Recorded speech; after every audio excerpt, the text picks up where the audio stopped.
नमस्कार, मैं आशीष सिंह। कक्षा 10 के पाठ्य पुस्तक क्षितिज भाग 2 के काव्य खंड से पाठ 2 के शीर्षक राम लक्ष्मण परशुराम संवाद का अध्ययन आज करेंगे, जो रामचरितमानस महाकाव्य से अवतरित है, जिसके रचनाकार गोस्वामी तुलसीदास जी हैं। यह छंद चौपाई और दोहे में रचित है और यह अवधी भाषा में लिखित है।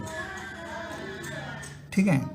इस छंद में उस समय का उल्लेख है जब मिथिला नरेश जनक की पुत्री सीता के स्वयंवर में प्रभु श्री राम ने शिव धनुष पर प्रत्यंचा चढ़ाया और उनके इन क्रियाओं के बीच वह शिव धनुष बीच से ही टूट गया। जब परशुराम को शिव धनुष के टूटने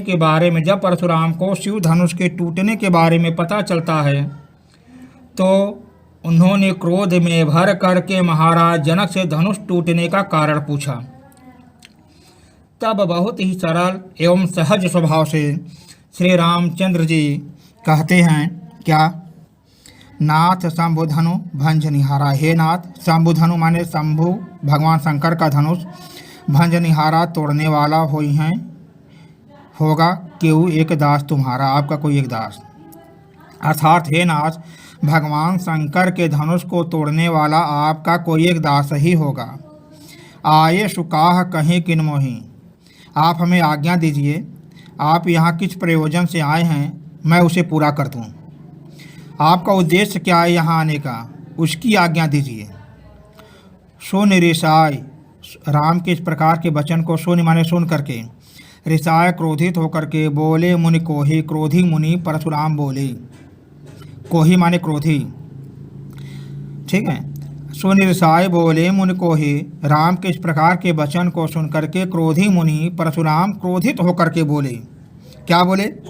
सेवक सो माने वही होता है जो करे सेवकाई, जो सेवा का कार्य करे। हे राम, सेवक वही होता है। परशुराम कहते हैं कि हे राम, सेवक वही होता है जो सेवा का कार्य करे। अरि करनी करी, अरि करनी माने शत्रुता, करी माने करने पर, शत्रुता का कार्य करने पर। करी लड़ाई, लड़ाई ही करनी चाहिए। अर्थात सेवक वही होता है जो सेवा का कार्य करे। यदि कोई शत्रुता करता है तो उसे शत्रुतापूर्ण व्यवहार करना चाहिए, उससे लड़ाई ही करनी चाहिए, यही उचित है। ठीक है। आगे परशुराम फिर कहते हैं, सुनहु राम जय शिव धनु तोड़ा। हे राम सुनो, जय माने जिन्होंने भगवान शंकर के धनुष को तोड़ा है।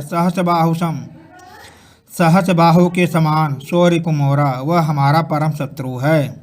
यहाँ उपमा अलंकार है।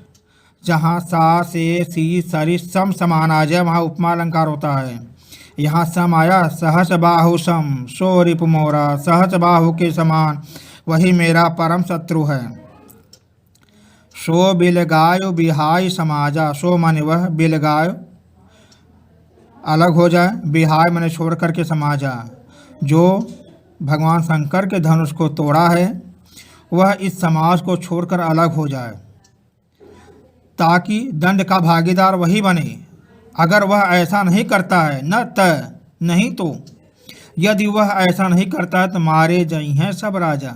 यहाँ उपस्थित सभी राजा हमारे हाथों मारे जाएंगे। सोनी माने सुन करके, मुनि के वचन को सुन करके, परशुराम के वचन को सुन करके लक्ष्मण मुस्कुराने लगे। बोले परशुधरहि अवमाने, परशुधरहि परशु को धारण करने वाले परशुराम, अवमाने अपमान, और परशु राम का अपमान करते हुए, फरसे को धारण करने वाले परशुराम का अपमान करते हुए बोले। क्या बोले? बहु धनु ही तोरी लड़काई। लक्ष्मण बोलते हैं कि हे मुनि, बहुत से धनु ही माने धनुष, तोरी माने तोड़ा, लड़काई माने बचपन में, मैंने अपने बचपन में कई धनुष से तोड़ दी। कबहु न असी, कभी न असी माने ऐसा रिस, क्रोध, किन्ह गोसाई, किन्ह माने किया, गोसाई माने गोसाई। हे नाथ, परंतु हे नाथ, कभी भी ऐसा क्रोध किसी ने नहीं किया। मैंने बचपन में कई धनुइयाँ तोड़ दिया, लेकिन ऐसा क्रोध कभी किसी ने नहीं किया। है धनु पर ममता के हेतु, सुन साहिब कह भृगुकुल केतु। इस धनु पर इतनी ममता क्यों है? हेतु माने किस कारण से है? हे नाथ आप ही बताइए, इस धनुष पर आपको इतनी ममता क्यों, इतना प्रेम क्यों है। सुन ऋषाय, लक्ष्मण के वचन को सुन करके ऋषाय माने क्रोधित होकर के, कह माने बोलते हैं, भृगुकुल केतु, भृगुकुल कुल माने वंश, केतु माने ध्वजा या सम्मान, भृगु वंश के सम्मान परशुराम बोलने लगे। क्या बोलते हैं परशुराम? कहते हैं, रे नृपबालक काल बस बोलत तोहिन संभाल, धनु ही सम त्रिपुरार धन विदित सकल संसार। रे नृपबालक, हे राजपुत्र, काल बस तुम काल के वश में हो गए हो, बोलत तोहिन संभाल तुम संभाल कर नहीं बोल रहे हो, हे राजपुत्र तुम काल के वश में हो गए हो इसलिए संभाल कर नहीं बोल रहे हो। ठीक है, धनु ही सम त्रिपुरार धन विदित सकल संसार, विदित सकल संसार, विदित माने प्रसिद्ध, सकल माने पूरे संसार में प्रसिद्ध, त्रिपुरार धन भगवान शंकर के धनुष के सम माने समान तुम धनुहियों को समझ रहे हो। परशुराम कहते हैं, रे नृपबालक काल बस बोलत तोहिन संहार, धनु ही सम त्रिपुरार धन विदित सकल संसार। हे राजपुत्र, ऐसा लगता है तुम काल के वश में हो गए हो इसलिए संभल कर नहीं बोल रहे हो। पूरे संसार में प्रसिद्ध भगवान शंकर की छोटी छोटी धनुहियों को,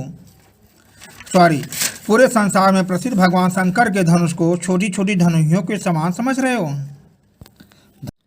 अब हम कक्षा 10 के पाठ 2 तुलसीदास से संबंधित दूसरे छंद का अध्ययन करते हैं, उसकी व्याख्या का अध्ययन करते हैं। लखन कहा हसी हमरे जाना, सुनहु देव सब धनुष समाना। इस छंद में लक्ष्मण जी परशुराम का उपहास करते हुए दिखाए गए हैं। लखन कहा हसी माने हंस करके कहते हैं, हमारे जाना माने हमारे समझ से, जाना माने समझ से, सुनहु देव सब धनुष समान, हे देव सुनो सब धनुष समान है। लक्ष्मण जी परशुराम का उपहास उड़ाते हुए हंसते हुए कह रहे हैं कि हे देव सुनो, हमारे समझ से सभी धनुष एक समान हैं, चाहे वह हमारी छोटी छोटी धनुइयाँ हो या भगवान भोलेनाथ का विश्व प्रसिद्ध धनुष हो, सभी एक समान हैं। का क्षति लाभ जून माने पुराने धनु तोरे, क्षति माने हानि, लाभ माने लाभ, का माने क्या। देखा राम नयन के भोरे, नयन माने नए के, भोरे माने भ्रम में। ठीक है, अब इसका देखते हैं। का क्षति लाभ जून धनु तोरे, देखा राम नयन के भोरे। इस पुराने धनुष को तोड़ने से क्या हानि और लाभ। इस धनुष को राम ने नए के भ्रम में देखा था, नया समझ कर देखा था। छुअट टूट रघुपतहि न दोषो, मीनु बिनु काज करय कतरोसो। छुअट टूट रघुपतहि न दोषो, यह तो धनुष इतना पुराना था, छूते ही टूट गया, इसमें रघुनाथ का क्या दोष, कोई दोष नहीं है। हे मीनू, लक्ष्मण जी कहते हैं, हे मुनि, बिनु काज बिना कारण के, करी माने कर रहे हैं, कत रोषो, कत माने क्यों, रोष माने क्रोध। हे मुनि, आप बिना कार्य के, बिना कारण के आप क्रोध क्यों कर रहे हैं। ये तो पुराना धनुष था, श्री राम के छूते ही टूट गया। अनुप्रास अलंकार है, काज करी कत, क अक्षर कई बार आया है। ठीक है, बोले चित माने देख कर, परश योरा परश की ओर, परशुराम अपने फरसे की ओर देख कर बोलते हैं, रे सठ, हे दुष्ट, सुने ही स्वभाव न मोरा। ऐसा लगता है कि आपने मेरे स्वभाव को कभी सुना ही नहीं है, हमारे स्वभाव के बारे में आप परिचित ही नहीं हैं। बालक बोली माने समझ करके, बधो नहीं तो ही। मैं आपको बालक समझ करके आपका वध नहीं कर रहा हूँ, आपको बालक समझ करके आपको छोड़ दे रहा हूँ। केवल मुनि जड़ माने होता है मूर्ख या सामान्य, जान ही मोही, आप केवल हमें सामान्य मुनि समझ रहे हो, आप केवल हमें साधारण मुनि समझ रहे हो। अपना परिचय परशुराम दे रहे हैं, अपनी विशेषता लक्ष्मण के सामने बता रहे हैं। मैं कौन हूँ? बाल ब्रह्मचारी अति कोही, विश्व विदित क्षत्रिय कुल द्रोही। मैं बाल ब्रह्मचारी हूँ, अति कोही अत्यधिक क्रोधित हूँ, विश्व विदित संसार में प्रसिद्ध, क्षत्रिय कुल द्रोही, क्षत्रिय कुल के द्रोही माने शत्रु के रूप में प्रसिद्ध हूँ। मैं पूरे संसार में क्षत्रिय कुल के शत्रु के रूप में प्रसिद्ध हूँ। ठीक है, अपना परिचय देते हुए परशुराम कहते हैं, मैं बाल ब्रह्मचारी हूँ, अत्यधिक क्रोधित हूँ और क्षत्रिय कुल के, क्षत्रियों के वंश के शत्रु के रूप में मैं संसार में प्रसिद्ध हूँ। भुजबल, अपने भुजाओं के बल से, भूमि भूप किन्ही, भूमि भूप, भूप माने राजा, भूमि बिनु किन्ही, भूमि का अर्थ आप तब लेंगे।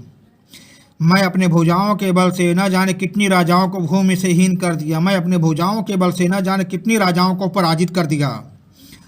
विपुल बार, कई बार, महिदेवन दिन्ही, और कई बार महिदेवन ब्राह्मणों को दिन्ही, उस राज को मैंने कई बार ब्राह्मणों में दान कर दिया। भुज बल भूमि भूप बिनु किन्ही, विपुल बार महिदेवन दिन्ही, मैं अपने अनुप्रास अलंकार इसमें भी है, भू भ भ भ, भुज बल भूमि भूप बिनु किन्ही, समझ गए ना। मैं अपने भुजाओं के बल से न जाने कितनी राजाओं को पराजित करके उन्हें भूमि से हीन कर दिया, और उनके भूमि को, उनके राज्य को मैंने कई बार ब्राह्मणों में दान कर दिया। सहस बाहु भुज छेद निहारा, परसु बिलोक महिब कुमारा, महिब कुमारा राजपुत्र, महिब माने राजा, कुमारा माने पुत्र। हे महिब कुमार, हे राजपुत्र, फरसु बिलोक, मेरे फरसे की ओर देखो, बिलोक माने देखना, हे महिब कुमार मेरे फरसे की ओर देखो। दूसरी लाइन से अर्थ लेंगे, परसु बिलोक महिब कुमारा, हे राजकुमार, हे राजपुत्र मेरे फरसे की ओर देखो। इसी फरसे से सहज बाहु भुज छेद निहारा, सहज बाहु के सहस्त्रों भुजाओं को, सहज बाहु के हजारों भुजाओं को मैंने छिन्न भिन्न कर दिया। हे राजपुत्र इस फरसे की ओर देखो, इसी फरसे से मैं सहज बाहु के सहस्त्र भुजाओं को, सहज बाहु के सहस्त्र माने हजार भुजाओं को छिन्न भिन्न कर दिया है। मात पिता ही जन सोच बस, करस महेश किशोर, महेश किशोर माने भी राजपुत्र, महेश माने राजा, किशोर माने पुत्र। मात पिता ही जन सोच बस, करस महेश किशोर, हे राजपुत्र तुम माता पिता को जन सोच बस, करस सोच के बस में कर रहे हो, चिंताग्रस्त कर रहे हो। अपने माता पिता को तुम चिंता में डाल रहे हो। गर्भन के अर्भक दलन, परसु मोर अति घोर, परस माने फरसा, मोर माने मेरा, अति माने अत्यधिक, घोर माने भयानक है। मेरा फरसा इतना अधिक भयानक है। गर्भन, गर्भ धारण करने वाली स्त्रियों की, अर्भक दलन, गर्भ, अर्भक माने गर्भ, दलन माने नष्ट हो जाते हैं। मेरा फरसा इतना अधिक भयानक है, इतना अधिक कठोर है, इसके बारे में सुन करके गर्भ धारण करने वाले स्त्रियों के गर्भ भी गिर जाते हैं, नष्ट हो जाते हैं। ठीक है, परशुराम कहते हैं कि हे राजपुत्र तुम अपने माता पिता को सोच के बस में क्यों कर रहे हो। मेरा फरसा इतना अधिक कठोर है कि गर्भ धारण करने वाले स्त्रियों के गर्भ भी गिर जाते हैं। धन्यवाद। अब अगले छंद की व्याख्या करेंगे, तब तक के लिए नमस्कार।